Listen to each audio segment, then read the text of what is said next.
Good morning and welcome to Saturday, March 13th, 2021. Here's a special weather update podcast for everybody. Thought we would get up this Saturday morning and see if the overnight hours would change our mind on the storm. Well, they didn't. This is going to happen, folks. As we discussed yesterday, confidence was getting really high. Our computer modeling was getting lined up, being very consistent. And we went through a checklist earlier in the week where you had to have all the right things come together, all the right pieces of the puzzle to have a really big storm like what's been being advertised this week. And all of that's coming together. This is apparent based on all the latest information. Southeast and east central Wyoming and western Nebraska and northern Colorado will be in the bullseye of this storm. That's where the heaviest snow is going to fall, in those areas along I-25 and Interstate 80 in those areas. Out further on the plains, it will be a major winter storm as well, but there will be rain at first, and that'll cut off some of the heavier snowfall amounts. Now, for you folks along that I-90 corridor, you remain on the far northern edges of this storm. If the storm wiggles a little more north, you're going to get into the snow. If it stays on its current track or goes a little more south, you're just going to get brushed by it. But that I-90 corridor is kind of the boundary of where this storm is going to be impactful. The worst conditions will be this afternoon through early Monday. That's when everything comes together. Now, a lot of areas are in some freezing drizzle and fog this morning. So we've got a thin glaze of ice in many areas east of the divide this morning and east of the mountains. That's going to have a thick layer of ice in some areas which the snow is going to fall on top of.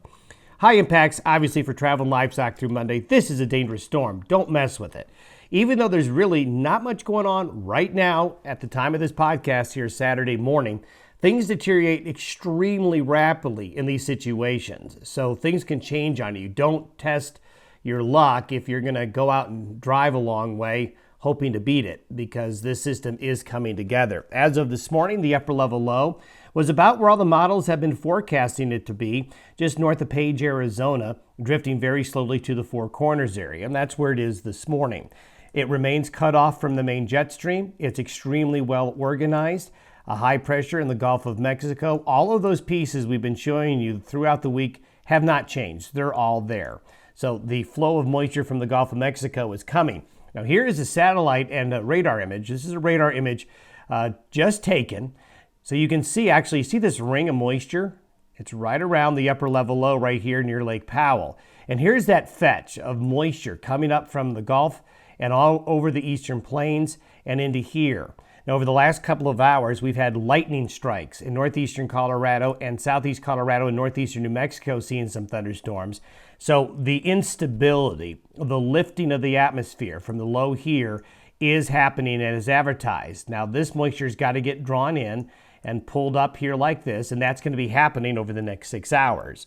As we get into Sunday, this is for noon Sunday. The upper level low is in southeastern areas of Colorado. Very well formed low, extremely deep upslope winds to 30,000 feet getting driven into the northern front range of Colorado, southern Wyoming, and into western Nebraska. And the feed of moisture is uninhibited. Yes, there's going to be some thunderstorms, and that will take away some of the moisture, but the moisture is thick and deep. So even with thunderstorms, we're still going to have a lot brought back to the front range.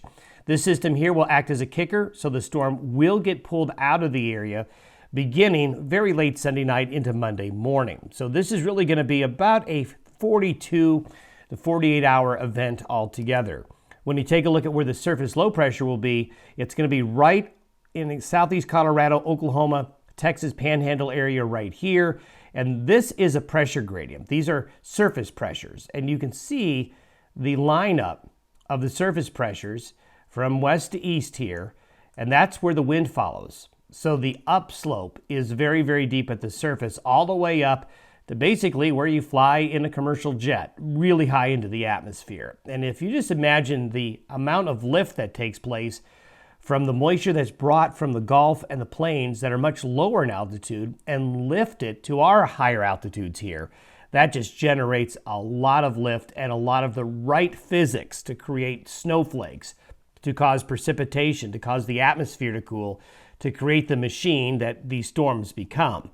These are the latest updated snow forecast and precipitation totals. I'm showing you the latest projection of total precipitation through early Monday. And you can see there along the front range from south of Denver up to Cheyenne, up to Casper, back to Lander, all of that orange. Anything that's orange is 2 inches or more.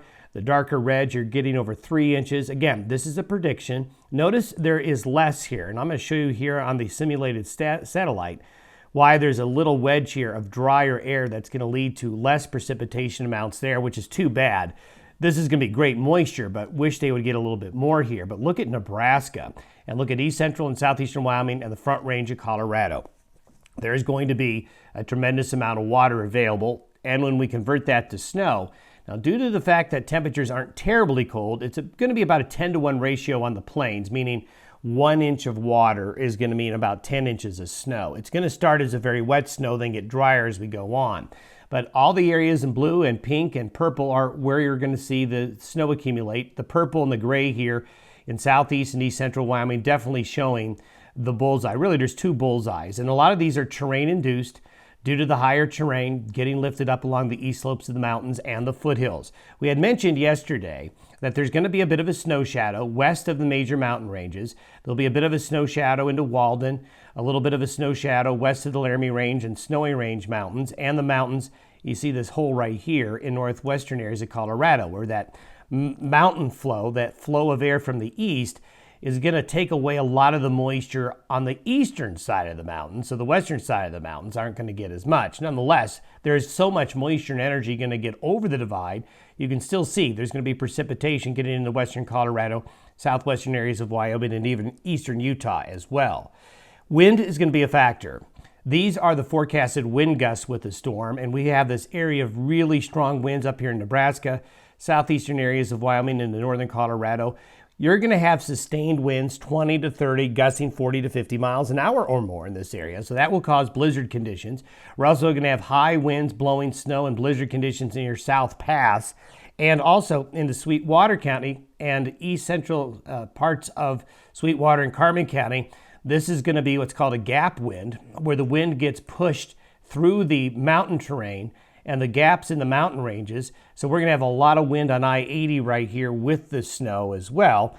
And then on the bottom side of that low, strong winds impacting New Mexico today, tonight, and into early tomorrow. So this storm, folks, has everything.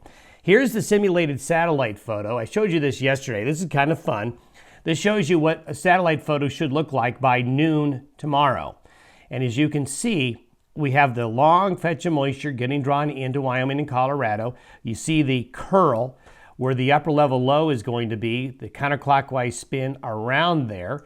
And also notice, and I talked about this earlier, see that dry wedge right here?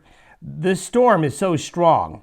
The counterclockwise circulation brings drier air into the storm out of Mexico and the desert southwest and brings it in. So you're going to see a clearing out here in western Kansas right here during the day tomorrow and into tomorrow night. And what will happen is this pocket of dry air will get pulled into the storm Sunday night into Monday, effectively causing the storm to reach its peak and dissipate. As it drifts off to the north and east, it will not be nearly as strong. So what happens, and this is typical in these high plains, Rocky Mountain, big snowstorms, is the storm actually goes through its whole life cycle right on top of us. And that's where you tend to get these big snow events as the storm develops, goes through its whole maturity process, it gets really strong, and then it begins to dry out and dissipate as that dry wedge gets pulled in. Very typical for that to happen. So folks, there's no turning back. Hopefully you can get through everything okay. Thanks for listening and watching the Day Weather Podcast. And we'll see you on Monday. Might have a special update for you tomorrow morning if we see any changes. Good luck with the storm and be prepared.